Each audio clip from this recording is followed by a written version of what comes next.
Hi, I'm Dr. Kara Christ, Director of the Arizona Department of Health Services. After all of the challenges we faced in 2020, I'm sure we're all looking forward to a new year.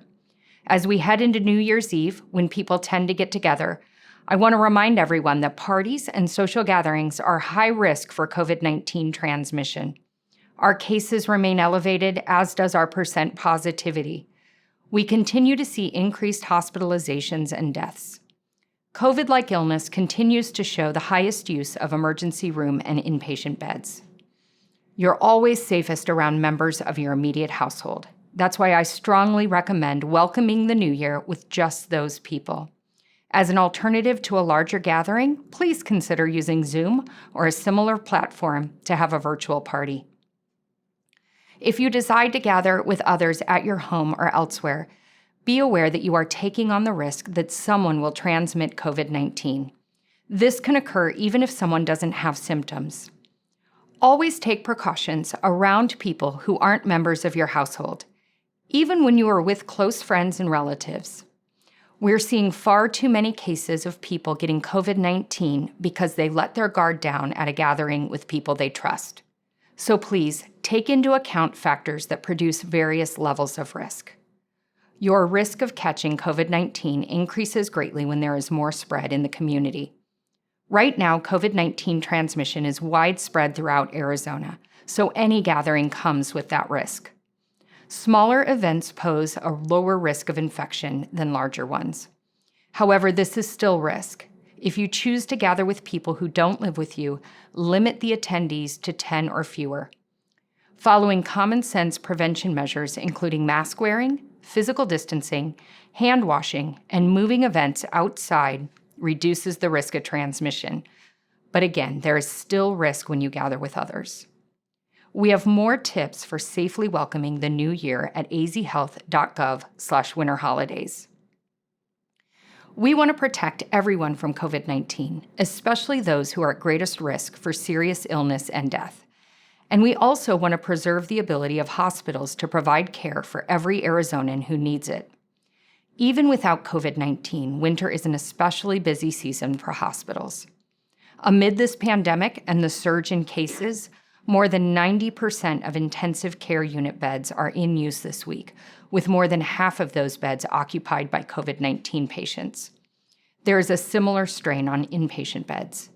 These beds are not only used to treat COVID-19 patients, but all types of acute medical issues.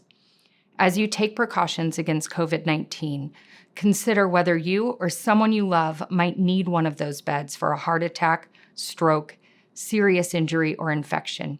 Wearing a mask, keeping your distance, washing your hands, and taking other simple steps helps make sure there are beds for any medical emergency that Arizonans may face. COVID-19 vaccine continues to be administered in Arizona. Healthcare workers and long-term care facility residents and staff continue being vaccinated statewide. This week, we updated the recommendation for prioritization for vaccine. Arizonans 75 and older are now prioritized to be vaccinated against COVID-19 in the second phase of distribution. The recommendation by the Arizona Vaccine and Antiviral Prioritization Advisory Committee is intended to protect those who are most at risk for severe outcomes due to COVID-19, such as hospitalization and death, and to reduce strain on Arizona's hospitals. Older Arizonans are far more likely to experience severe COVID-19 complications and be hospitalized than younger individuals.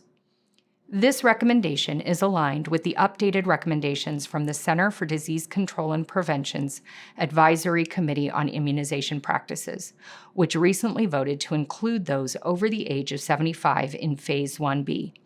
According to national data from the CDC, those 75 years of age and older are 8 times more likely to be hospitalized and 220 times more likely to die compared to younger adults.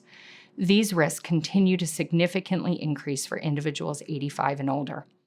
When your place in line arrives, I urge you to get vaccinated. This is the light at the end of the tunnel. It will be a number of months before the vaccine is available to all. Please do all that you can to mitigate the spread of COVID-19. including taking precautions every time you are around people who aren't members of your household. Wear a cloth mask over your nose and mouth. Maintain at least 6 feet of physical distance. Wash and sanitize your hands often. Stay home if you feel sick, and avoid crowds. My team and I at the Arizona Department of Health Services want to wish you and your family a happy and healthy new year. To find out more about COVID-19, including recent data and additional prevention strategies, please visit azhealth.gov/COVID-19. Thank you.